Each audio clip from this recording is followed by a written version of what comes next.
अस्सलामु अलैकुम। बिस्मिल्लाहिर्रहमानिर्रहीम।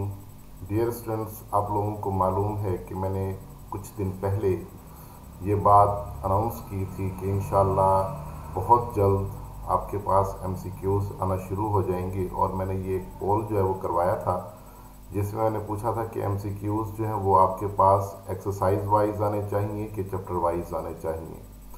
तो आप लोगों की जो मेजॉरिटी थी उसने ये डिसाइड किया था कि सर एमसीक्यूज़ जो है वो एक्सरसाइज वाइज आने चाहिए। तो डियर स्टूडेंट्स, अल्हम्दुलिल्लाह, अल्लाह पाक का शुक्र है कि मतलब मैं अपनी उस ख्वाहिश में अब कामयाब हुआ। मैं थोड़ा सा प्लान कर रहा था कि किस तरीके से वो एमसीक्यूज़ आप लोगों को प्रोवाइड किए जाएँ कि आप लोगों को भरपूर फ़ायदा भी हो, और वाइट बोर्ड पे मुझे बहुत ज़्यादा लिखना भी ना पड़े एमसीक्यूज़। एक एक एमसीक्यू लिखना थोड़ा सा डिफ़िकल्ट हो जाता है।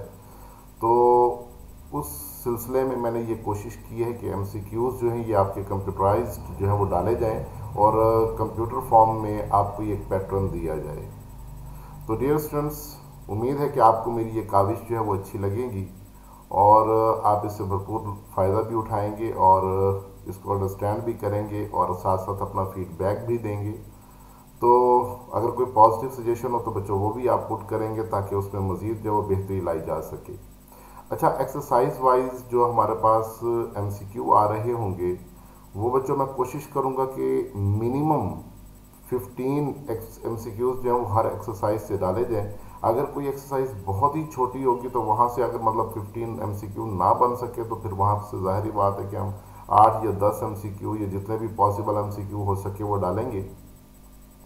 लेकिन मैंने जो बच्चों इस ज़मन में कोशिश की है वो कोशिश ये है कि मैंने जो बोर्ड के क्वेश्चंस हैं वो उठा लिए हैं उस एक्सरसाइज के, यानी जितने भी मुल्तान के, लाहौर के, साहिवाल, सरगोदा, जितने भी बोर्ड हैं हमारे सारे के सारे, पिंडी बोर्ड, इस्लामाबाद बोर्ड, जो भी, तो वो सारे के सारे बोर्ड के जो एमसीक्यूज़ उस एक्सरसाइज में आए हैं बच्चों, मैंने वो एमसीक्यूज़ उठा लिए हुए हैं।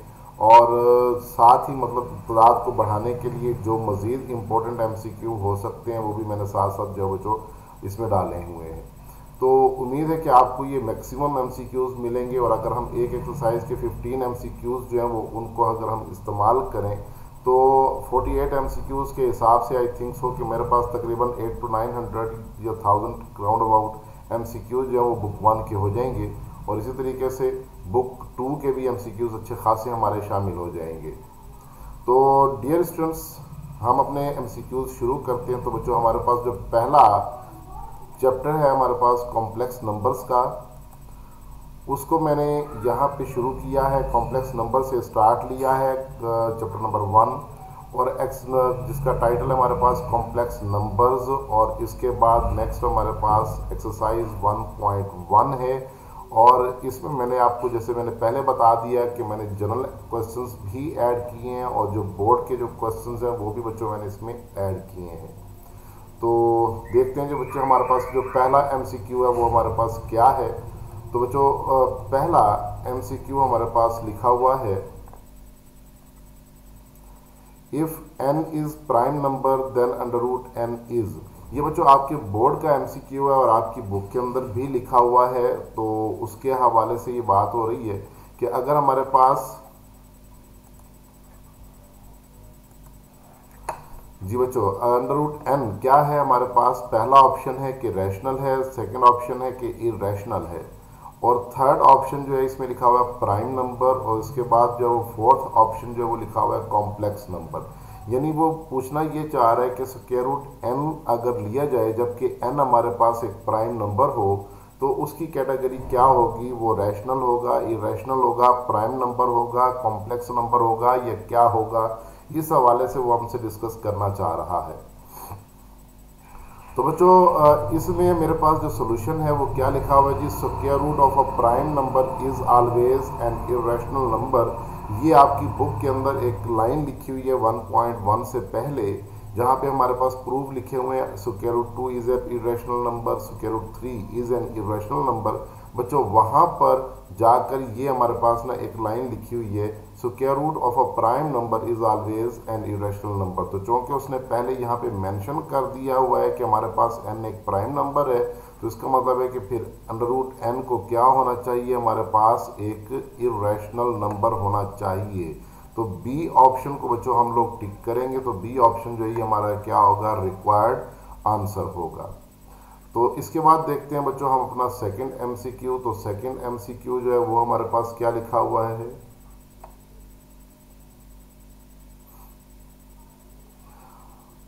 जी बच्चों सेकंड एमसीक्यू लिखा हुआ है the set 1, possesses closure property under, जी अंडर हमें बताना है कि ये 1 - 1 एक सेट दिया हुआ है, इसके अंदर क्लोजर प्रॉपर्टी किस ऑपरेशन के लिहाज से हो सकती है। तो ऑपरेशन उसने एमसीक्यूज में लिखे हुए हैं।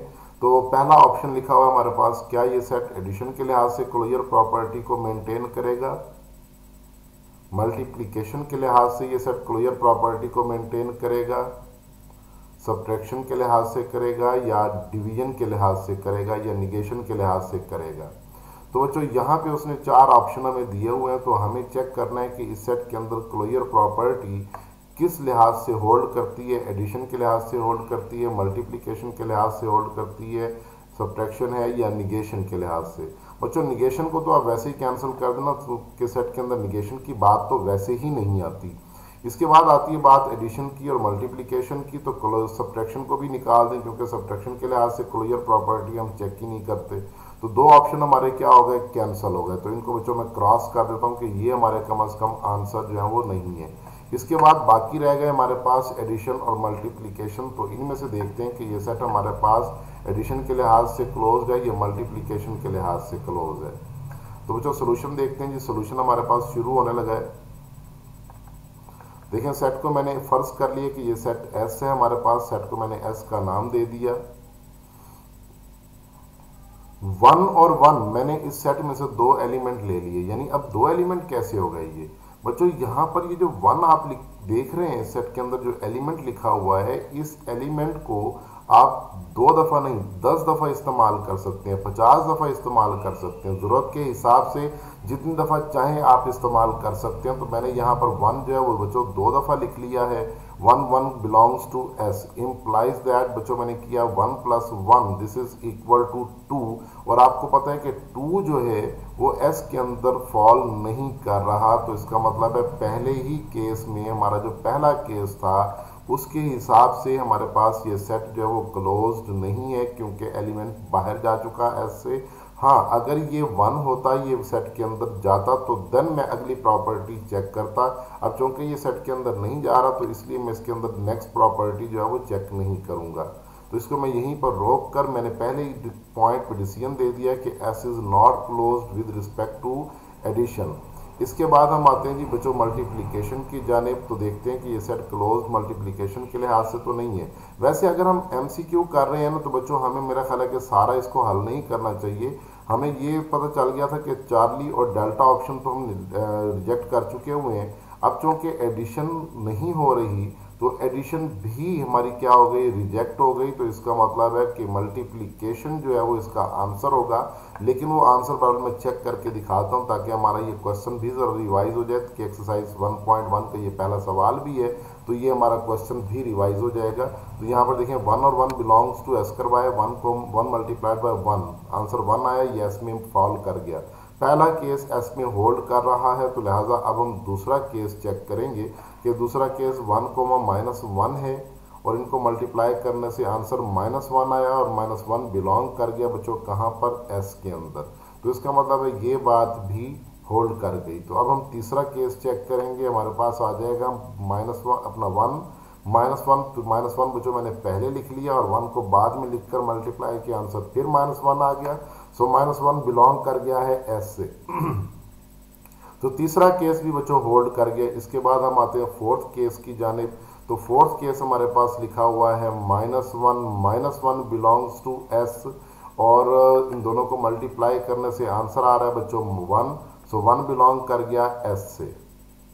तो इसका मतलब है इसके 4 केस बच्चों बनते थे सेट के टोटल, यानी जितने एलिमेंट्स होते हैं उसका स्क्वायर अगर ले लिया जाए तो उतने केसेस हमारे पास बनते हैं। जैसे फॉर एग्जांपल ये मेरे पास सेट के अंदर एलिमेंट 2 है, तो इसका मैं ले लेता हूँ स्क्वायर, तो आंसर किसके बराबर आ जाएगा, 4 के इक्वल आ जाएगा। तो इसका मतलब ये हुआ कि यहाँ पर हमारे पास ये जो स्क्वायर है ये आंसर दे रहा है 4, तो सेट के अंदर कितने केसेस बनेंगे, क्लोजर प्रॉपर्टी चेक करते हुए 4 केसेस बनेंगे। तो बहरहाल हमारा आंसर तो बच्चों पहले ही डिसाइड हो चुका था, जहाँ पे एडिशन खत्म हुई थी वहीं पे हमारा आंसर जो है वो डिसाइड हो चुका था कि एडिशन अगर नहीं फॉल कर रही तो इसका मतलब है मल्टीप्लिकेशन होगी। तो जब आप एमसीक्यू सॉल्व कर रहे होंगे तो इसी तरह से आपने स्मार्ट वर्क करना है, आपने मतलब कोशिश करनी है कि जल्द से जल्द आप अपने आंसर तक पहुंचे, क्योंकि टाइम जो है वो हमारे पास शॉर्ट होता है। इसके बाद देखते हैं बच्चों हम नेक्स्ट एमसीक्यू।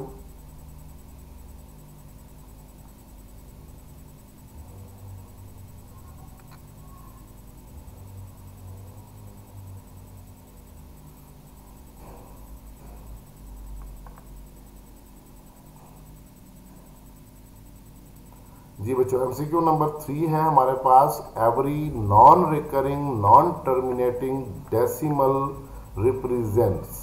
जी जनाब, एक नॉन रिकरिंग नंबर हो और एक नॉन टर्मिनेटिंग नंबर हो तो वो किस तरह के नंबर को जाहिर करेगा। अब हमें ये नहीं पता कि वो नंबर किस तरह की बात कर रहा है, क्या पूछ रहा है हमसे। तो बच्चों इसके जो ऑप्शन लगेंगे वो लगेंगे, पहला रैशनल नंबर हो सकता है। जी, अब ऑप्शंस देख के हमें बात क्लियर हो रही है कि हमने उसके क्वेश्चन का जो आंसर देना है वो किस टाइप में देना है। कभी कभी हमारे पास एमसीक्यू इस टाइप के भी आते हैं कि सिर्फ क्वेश्चन की स्टेटमेंट को रीड आउट करके हम उसके आंसर तक एक्सेस नहीं कर पाते, हमें उसके ऑप्शन लाजमी देखने पड़ते हैं। तो यहाँ पर इसके ऑप्शन देख रहे हैं कि पहला ऑप्शन है हमारे पास रैशनल, दूसरा है बच्चों हमारे पास इरेशनल, तीसरा है नेचुरल नंबर और चौथा हमारे पास है जी होल नंबर। तो अब हम ये देखते हैं कि ये क्या होना चाहिए। तो सॉल्यूशन में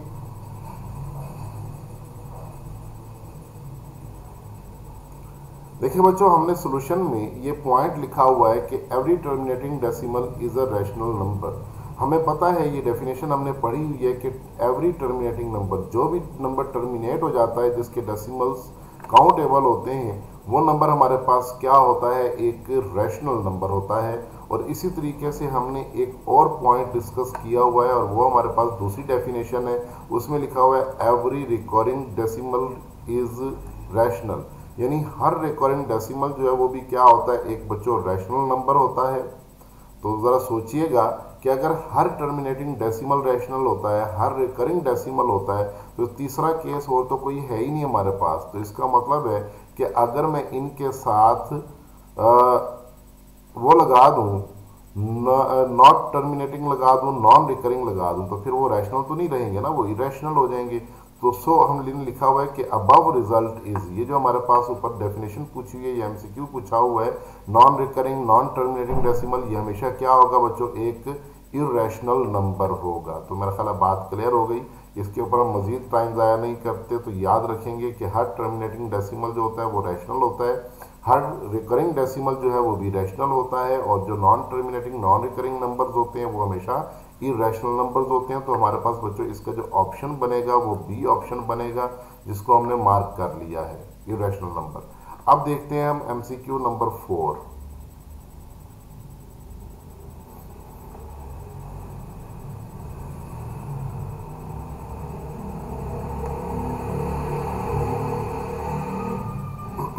जी बच्चों, एमसीक्यू नंबर 4 में लिखा हुआ है हमारे पास, नंबर 1/पाई इज डैश नंबर।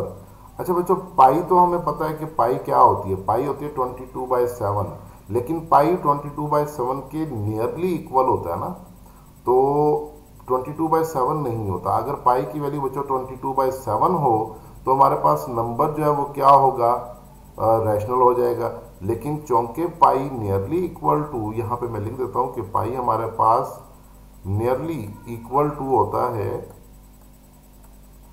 22/7, यानी ये इसके बराबर नहीं होता, ये नियरली इक्वल होता है। अगर ये इसके इक्वल होता तो ये p/q की फॉर्म बन जाती और ये एक मेरे पास रैशनल नंबर हो जाता। तो पाई को हम कहते हैं कि ये रैशनल नंबर है।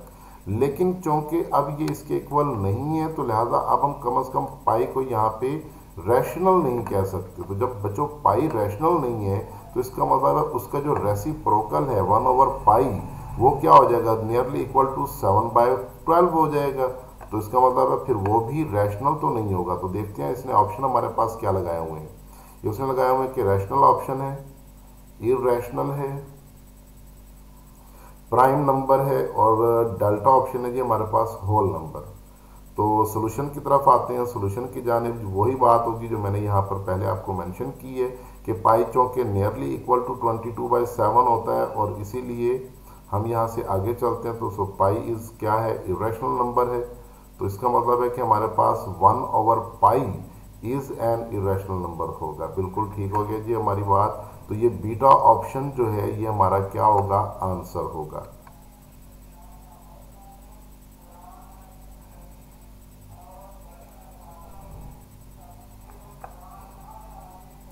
जी बच्चों, नेक्स्ट हमारे पास एमसीक्यू नंबर 5 है। इसमें लिखता है द नंबर पाई इज।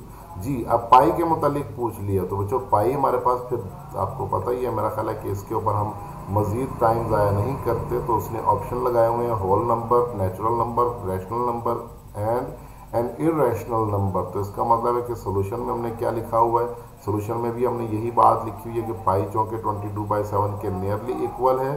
तो लिहाजा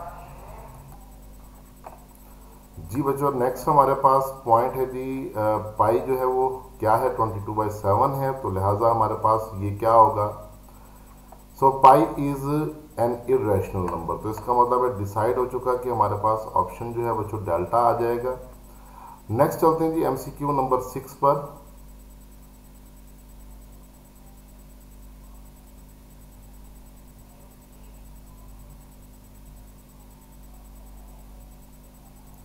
जी बच्चों, the set was 0,1 possess closure property under addition, multiplication, subtraction and division।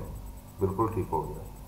तो अब हमें चेक करना है कि इस सेट के अंदर क्लोजर प्रॉपर्टी किस लिहाज से होल्ड करेगी। तो बच्चों आपको पता है कि सब्ट्रैक्शन के लिहाज से तो इस सेट के अंदर क्लोजर प्रॉपर्टी होल्ड नहीं करती, सब्ट्रैक्शन को तो वैसे ही क्रॉस कर देते हैं। तो इसको तो चेक करने की जरूरत ही नहीं। अच्छा, डिवीजन को आपने क्रॉस नहीं करना बच्चों। कभी कभी क्लोजर प्रॉपर्टी जो है वो डिवीजन के हवाले से भी हमारे पास होल्ड कर जाती है। तो इसीलिए आप लोगों ने कभी सुना नहीं होगा कि डिवीजन के लिहाज से भी क्लोजर प्रॉपर्टी होती है। तो बच्चों क्लोजर प्रॉपर्टी डिवीजन के लिहाज से भी होती है। तो आप लोगों ने ये पॉइंट जरा जहन में रखनी है ये बात। तो अब यहां से आगे देखें हमारे पास सॉल्यूशन में क्या लिखा हुआ है। अब सॉल्यूशन में हम चेक करते हैं, सेट एस लिया हमने 0,1। इसके बाद हमने चेक करना है जी वो इसके जो तमाम केसेस हैं, जैसे कि मैंने लास्ट एमसीक्यू आया था उसमें बताया था कि सेट के अंदर एलिमेंट आपने क्या लेने हैं 2, और इसके ऊपर आपने ले लेना है स्क्वायर, और आंसर बच्चों इसका हो जाएगा 4। तो आपने 4 जो केसेस हैं वो चेक करने हैं। तो पहला ही केस मैंने 0 लिया और 1 लिया, 1,1 बिलोंग्स टू एस करवाया और इनका सम 2 आ गया और 2 एस के अंदर होल्ड नहीं कर रहा। तो हम यहाँ पे कह सकते हैं कि S is not closed with respect to addition. तो बच्चों यहाँ पे एडिशन की बात तो हो गई कैंसिल। अब मुझे चेक करना है मल्टीप्लिकेशन के लिहाज से कि क्या ये मल्टीप्लिकेशन के लिहाज से क्लोज्ड है या नहीं है। तो मुझे आपको पता है कि 4 केसेस चेक करने पड़ेंगे। जब तक मैं चारों केसेस चेक नहीं करूंगा तब तक मैं डिसीजन नहीं ले सकता कि ये मल्टीप्लिकेशन के लिहाज से क्लोज है या नहीं है। तो बच्चों 0,0 आंसर आया मल्टीप्लाई करने से, वो एस के अंदर फॉल कर रहा है। इसी तरीके से हमारे पास 0,1 बिलोंग कर गया एस से और ये 0 आंसर आ गया। 0,1 करने से ये भी एस के अंदर बिलोंग कर रहा है। और इसी तरीके से 1,0 करेंगे वो भी 0 आएगा, एस में फॉल करेगा।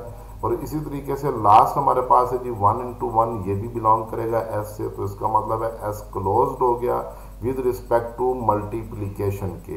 तो लिहाजा हमारे पास ऑप्शन बीटा जो है वो बन सकता है। तो आप सोच रहे होंगे कि डिवीजन के लिहाज से तो मैंने चेक किया ही नहीं। अच्छा, डिवीजन के लिहाज से भी चेक कर लेते हैं। तो मैं यहाँ पे एक केस लिख लेता हूँ। मैं लिख लेता हूँ 1 डिवाइडेड बाय 0, यानी मैं 1 को बच्चों 0 से डिवाइड कर लेता हूँ।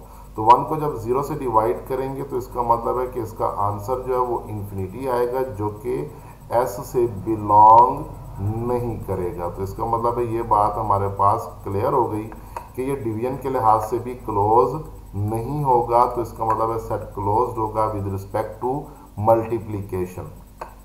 अच्छा, इसके बाकी आप डिवीजन के रिजल्ट चेक करेंगे ना, वो फॉल करेंगे। 0/0 0 हो जाएगा, 1/1 1 हो जाएगा, 0/1 फिर आंसर 0 आ जाएगा। सिर्फ ये जो 1/0 है ये इसका इसके अंदर फॉल नहीं करेगा। तो इस एक प्रॉपर्टी की वजह से, इस एक खासियत की वजह से ये सब डिवीजन के लिहाज से क्लोज नहीं होगा। तो देखते हैं बच्चों नेक्स्ट एमसीक्यू हमारा 7 एमसीक्यू क्या है।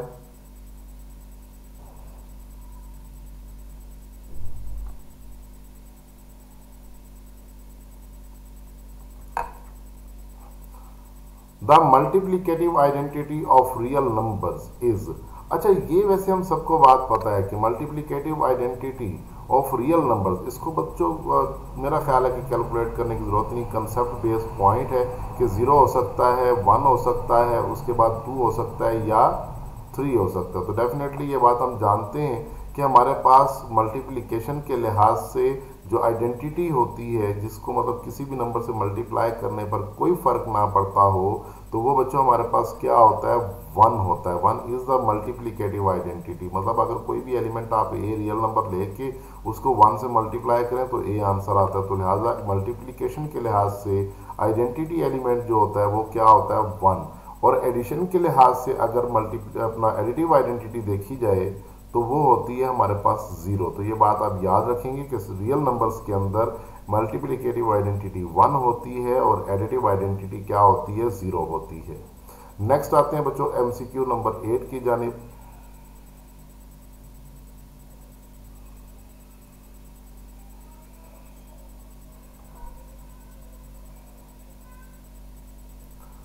तो डियर स्टूडेंट्स यहाँ पर लिखा हुआ है additive inverse of A belongs to R. तो बच्चों यहाँ पर आप लोगों ने ऑप्शन देखने, तो ऑप्शन आपको एक 2 दिया हुआ है, बिल्कुल इररेलेवेंट ऑप्शन है ये, तो इसका ऑप्शन हो ही नहीं सकता। 1 भी इररेलेवेंट ऑप्शन दिया हुआ है और इसके बाद 1/a, ये इससे कुछ रेलिवेंस रखता है, लेकिन हमारे रिक्वायर्ड आंसर के क्वेश्चन के मुताबिक ये आंसर नहीं है। और इसी तरीके से हमारे पास डेल्टा ऑप्शन जो दिया हुआ है वो -a दिया हुआ है। तो डियर स्टूडेंट्स पहले दो तो हम फौरन ही क्रॉस कर देते हैं, क्योंकि ये ए के साथ तो लिंक करते ही नहीं है ना, तो बिल्कुल इररेलेवेंट हो गए। अब या तो सी हो सकता है या डी हो सकता है। तो अब हम कंसेप्ट की बात करते हैं कि हमारे पास कंसेप्ट क्या है। तो बच्चों सोल्यूशन में मैंने यहाँ पर लिखा हुआ है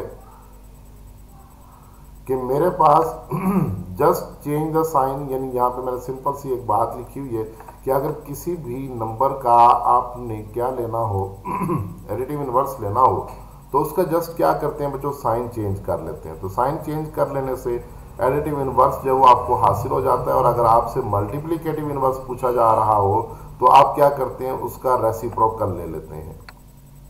यानी यहाँ पे जो चार्ली ऑप्शन है ना 1/a, ये इससे रेलिवेंट इसलिए कि ये मल्टीप्लिकेटिव इनवर्स है। तो याद रखना है किसी भी रियल नंबर को उल्टाने से मल्टीप्लिकेटिव इनवर्स हासिल होता है और साइन को चेंज करने से एडिटिव इनवर्स हासिल होता है। तो चूंकि उसने हमसे एडिटिव इनवर्स पूछा हुआ है तो इसलिए इसका जो ऑप्शन डी है वो हमारा करेक्ट ऑप्शन है।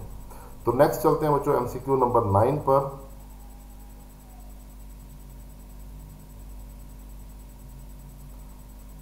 देखिए जी एमसीक्यू नंबर 9 में लिखा हुआ है for all a b belongs to r either a is greater than b और a is equal to b और a is less than b is. तो बच्चों यहाँ पे कुछ प्रॉपर्टीज के नाम लिखे हुए हैं। पहली प्रॉपर्टी है जी हमारे पास ट्राइकोमी प्रॉपर्टी, उसके बाद दूसरी है left distributive law, right distributive law, और ये कैंसलेशन प्रॉपर्टी। तो बच्चों ये जो ऑप्शंस आपके सामने आ रहे हैं, ये ऑप्शंस मैंने नहीं लगाए हुए, ये बोर्ड के पेपर से मैंने एमसीक्यू उठाया। तो बोर्ड के पेपर में इसी तरीके के जो ऑप्शंस हैं वो लगे हुए हैं। तो इसलिए आप लोगों को ये मोहतात रहना है कि सेम इसी स्टाइल में आपके जो एमसीक्यू हैं वो आ रहे हैं। तो यहाँ पे देखिए मेरे पास पहले तो देखते हैं लेफ्ट डिस्ट्रीब्यूटिव लॉ। तो बच्चों डिस्ट्रीब्यूटिव लॉ तो क्या होता है, वो तो आपको पता है कि अगर ए को मल्टीप्लाई किया जाए बी प्लस सी के साथ तो ये बराबर होता है हमारे पास ए बी प्लस ए सी। तो ये है हमारे पास distributive law. Left distributive law ये लेफ्ट साइड से ए मल्टीप्लाई होगा, राइट डिस्ट्रीब्यूटिव लॉ कोई एलिमेंट राइट साइड से मल्टीप्लाई हो जाएगा, तो इसको हम कहेंगे डिस्ट्रीब्यूटिव लॉ। तो बच्चों ये डिस्ट्रीब्यूटिव लॉ तो दोनों ही नहीं है, ऑप्शन कैंसिल कर देते हैं, ये तो क्रॉस हो गए। अब बात आती है कैंसलेशन प्रॉपर्टी। तो कैंसलेशन प्रॉपर्टी क्या होती है, कैंसलेशन प्रॉपर्टी हमारे पास दो किस्म की होती है। एक होती है हमारे पास additive cancellation property, cancellation property with respect to addition, एक होती है मल्टीप्लीकेशन। तो ये प्रॉपर्टी भी इन दोनों में से कोई नहीं बनती, तो लिहाजा हमारे पास अल्टीमेटली जो आंसर बचा है वो हमारे पास ट्राइकोमी प्रॉपर्टी बची है। तो सोल्यूशन के अंदर बच्चों हमारे पास यही बात लिखी हुई है कि ये जस्ट प्रॉपर्टी है। तो आप लोगों ने इस प्रॉपर्टी को प्रॉपर्टी के तौर पर याद रखना है कि यहाँ पे हमारे पास कोई से दो रियल नंबर अगर हो तो उनमें तीन ही केस फॉलो होते हैं, या तो ए और ए बी ग्रेटर होता है, ए बी से ग्रेटर होगा, या ए और बी इक्वल होंगे, या ए बी से क्या होगा, लेस होगा। इसके अलावा दो रियल नंबर्स के दरमियान कोई प्रॉपर्टी होल्ड नहीं करती।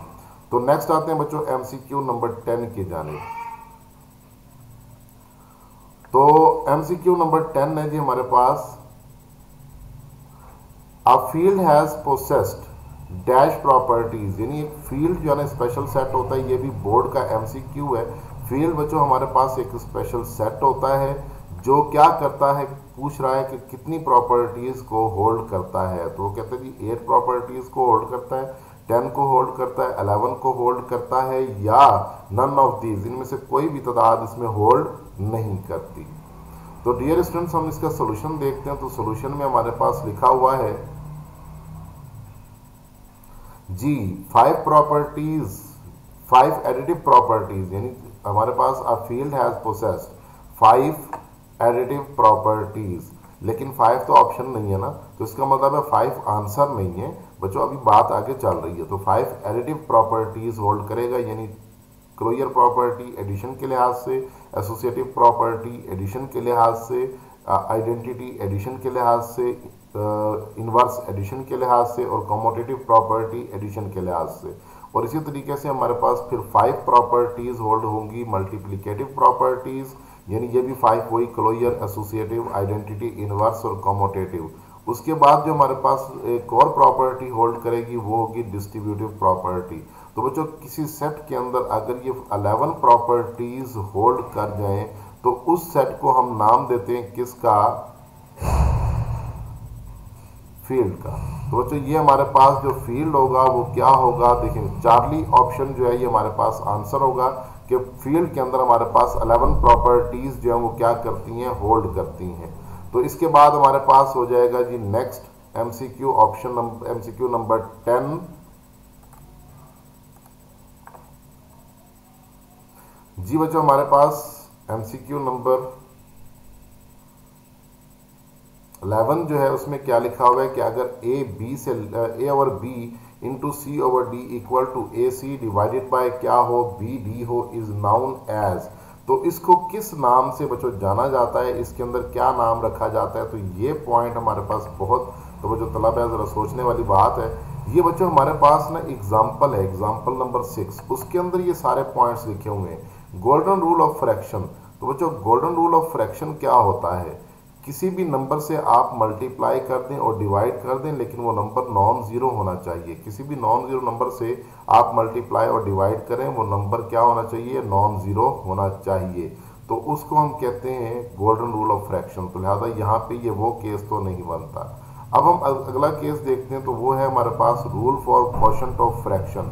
बच्चों क्वोशंट का जो मतलब होता है वो होता है डिवीजन। तो इसका मतलब है हमारे पास यहाँ पर डिवीजन तो नहीं हो रही, तो यहाँ पे मैं ये लिख रहा हूँ कि हमारे पास ये क्या बनता है, डिवीजन के हवाले से बात हो रही है। तो डिवीजन वाला केस तो इसमें बच्चों हमारे पास है नहीं, तो इसीलिए ये बात भी हमारी क्या हो जाती है, रिजेक्ट हो जाती है। अब आते हैं हम चार्ली ऑप्शन की जानिब, rule for product of fraction. और इसके बाद चार्ली ऑप्शन, डेल्टा ऑप्शन जो है वो देखते हैं principle for equality of fraction. तो बच्चों principle of equality of fraction जो है वो क्या होता है, वो कहते हैं जी हमारे पास अगर ए ओवर बी इक्वल हो जाए सी ओवर डी के, तो इफ एंड ओनली इफ, यहाँ पे ये एग्जांपल का फर्स्ट पार्ट लिखा हुआ है कि मतलब ये बराबर होता है हमारे पास a d is equal to b c. तो बच्चों ये क्रॉस मल्टीप्लिकेशन के साथ लिखा जाता है, इसे कहते हैं principle for equality of fractions. तो ये भी नहीं है, तो अल्टीमेटली फिर हमारे पास बचा क्या है चार्ली ऑप्शन है। तो अगर आप इन प्रॉपर्टीज के, इन क्वेश्चंस के नाम अगर याद रख लेंगे, ये स्टेटमेंट्स एग्जांपल के अंदर दी हुई हैं, अगर आप बच्चों इनके नाम याद रख लेंगे तो आपको जो है वो बहुत आसानी हो जाएगी, आप फौरन ही इसके सोल्यूशन तक जो है वो एक्सेस कर जाएंगे। तो मतलब आपको फिर सारे ऑप्शन सोचने नहीं पड़ेंगे, तो आपको ये है कि फौरी तौर पर ये पता चल जाएगा कि ये rule for product of fraction है और आप चार्ली ऑप्शन को डायरेक्ट हिट कर देंगे। इसके बाद आते हैं जी बच्चों हम एमसीक्यू नंबर 11 पर, सॉरी एमसीक्यू नंबर 12 है बच्चों, सॉरी। इसमें लिखते हैं जी name the property used in the equation a into b plus c minus d equal to a b plus a c minus a d.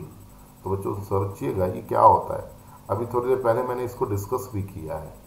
तो ऑप्शन देखते हैं जी, ऑप्शन हमारे पास है कमोटेटिव लॉ। नहीं, कमोटेटिव लॉ तो नहीं हो सकता, क्योंकि कमोटेटिव लॉ अगर एडिशन के लिहाज से देखा जाए तो a b is equal to b a होता है, और मल्टीप्लिकेशन के लिहाज से देखा जाए तो a B into B a होता है। तो लिहाजा कमोटेटिव लॉ नहीं हो सकता।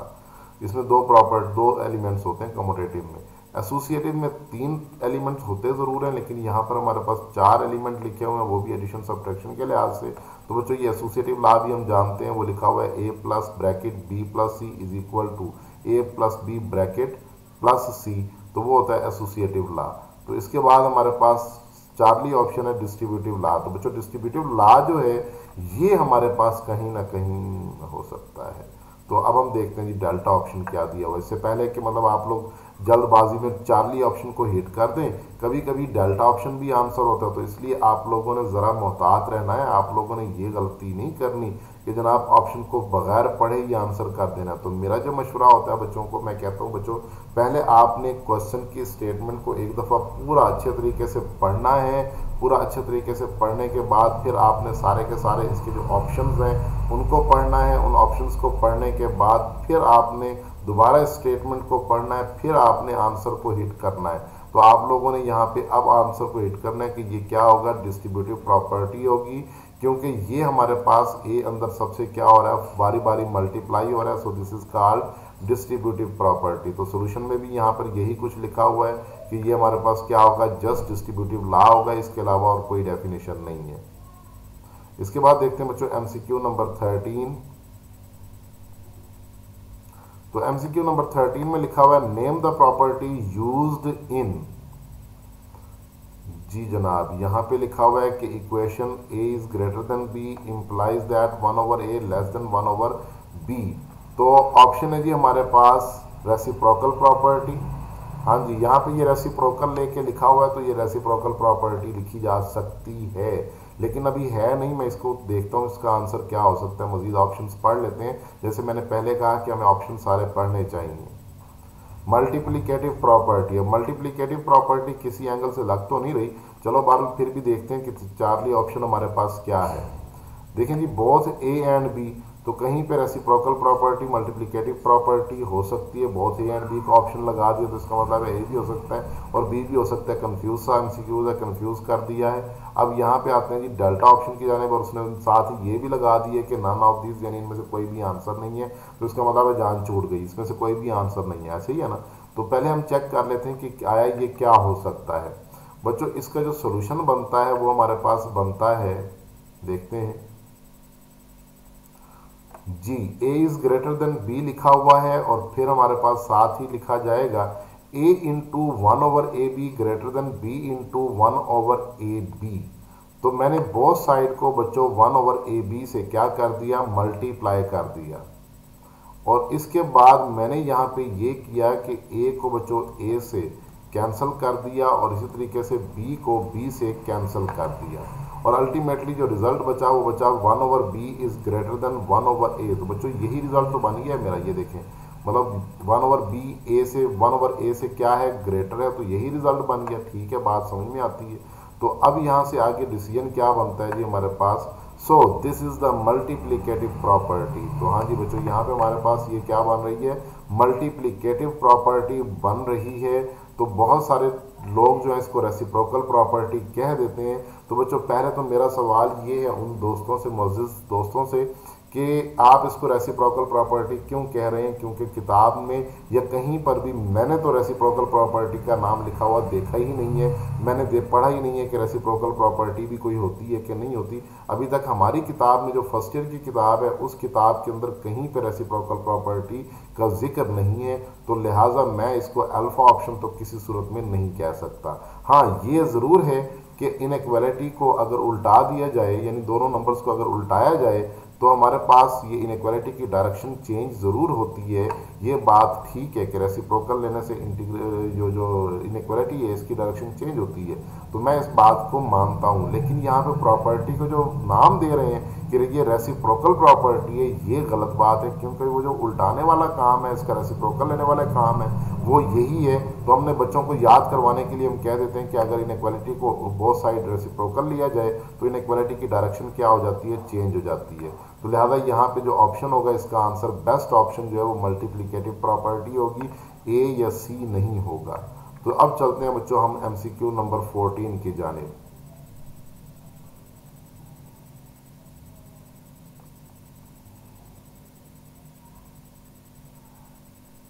तो बच्चों हमारे पास लिखा हुआ है MCQ number 14, if A is greater than B then which is true.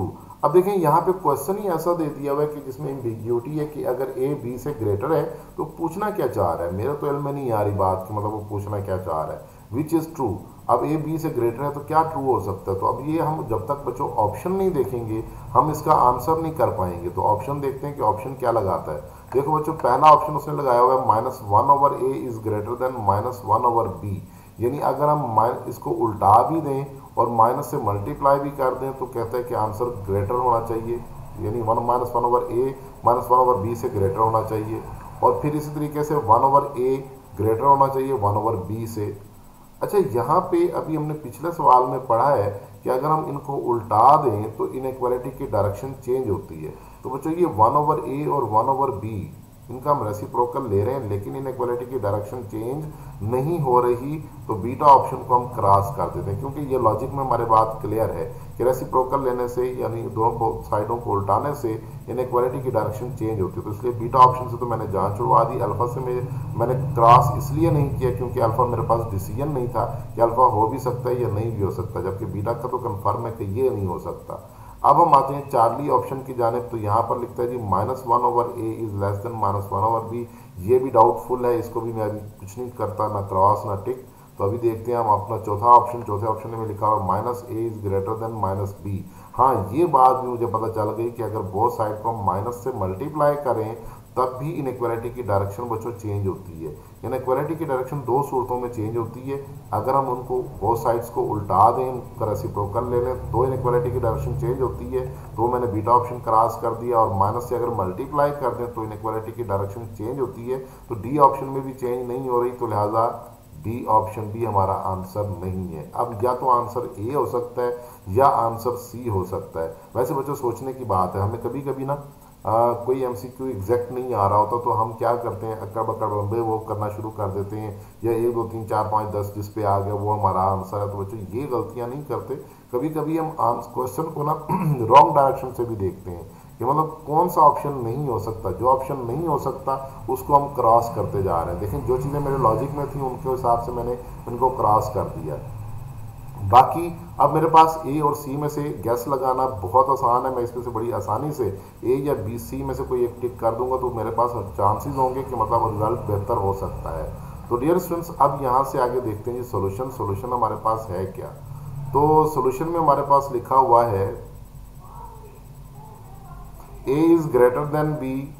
अब हम बोथ साइड इसको क्या कर रहे हैं, 1/ab से मल्टीप्लाई करके ए को ए से क्रॉस कर दिया, बी को मैंने बी से क्रॉस कर दिया, और उसके बाद ये लिखा जाएगा मेरे पास 1/b is greater then 1/a।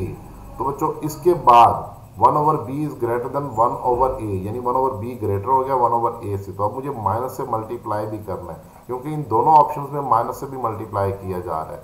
तो बच्चों जब मैं माइनस से मल्टीप्लाई करूंगा तो इनइक्वालिटी की जो डायरेक्शन है वो चेंज हो जाएगी। जरा देखिएगा यहाँ पे इनइक्वालिटी की डायरेक्शन क्या हो गई है, चेंज हो गई है। ग्रेटर देन से क्या हो गया, लेस देन हो गया, यानी -1/b लेस हो गया और -1/a ग्रेटर हो गया। तो इसका मतलब है हमारे पास ये अल्फा ऑप्शन जो है वो आंसर बनता है। -1/a ग्रेटर हो गया, -1/b लेस हो गया, तो बेटा चार्ली ऑप्शन जो है हमारा क्या होगा, आंसर होगा।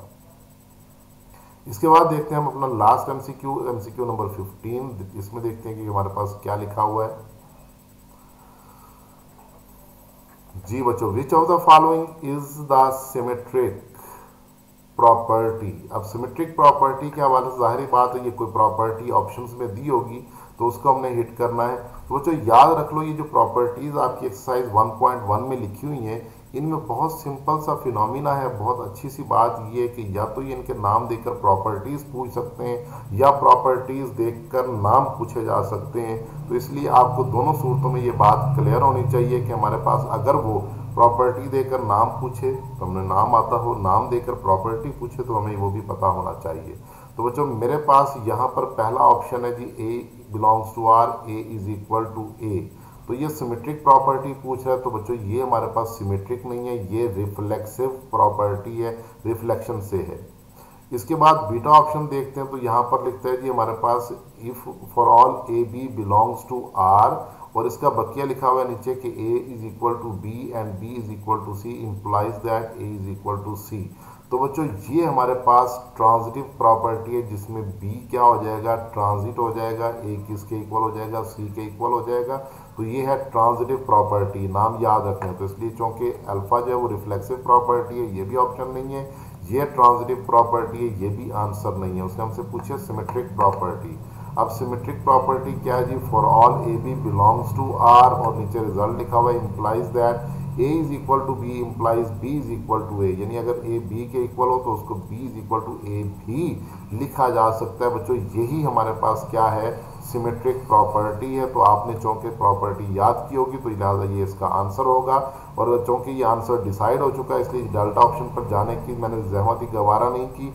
ये हमारे पास बहरहाल एडिटिव प्रॉपर्टी है डेल्टा ऑप्शन, ये भी हमारा आंसर नहीं होगा। तो हमारा जो आंसर है वो चार्ली बनता है सिमेट्रिक प्रॉपर्टी के अकॉर्डिंग।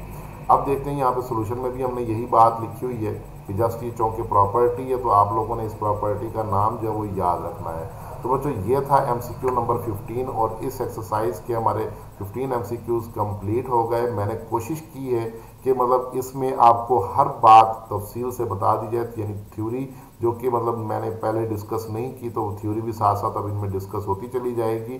तो ये लेक्चर थोड़े से लेंथी ज़रूर हुआ करेंगे, लेकिन इसमें यह कि आपके पास आइडियाज़ अच्छे सारे डेवलप हो जाएंगे, थ्योरी हमारी साथ साथ कवर होती जाएगी और पॉइंट्स हमारे जो लॉजिक्स हैं वो अच्छे तरीके से बनते जाएंगे। तो आपने बच्चों जो हिदायत में इन एमसीक्यूज़ को पढ़ाते हुए दूंगा आपने उनको फॉलो करना है और उसके मुताबिक आपने चीज़ों को तैयार करना है। तो इंशाल्लाह देखते हैं जी अगली स्लाइड में हमारे पास क्या लिखा हुआ है जी। नेक्स्ट लिखा हुआ है, वेरी गुड, ये दी एंड हो गया जी, हमारे पास क्वेश्चन ख़त्म हो गए, लेक्चर ख़त्म होने जा रहा है। तो बच्चों इंशाल्लाह नेक्स्ट लेक्चर में आपसे मुलाकात होगी, तब तक के लिए मुझे इजाज़त देंगे। अल्लाह हाफिज़।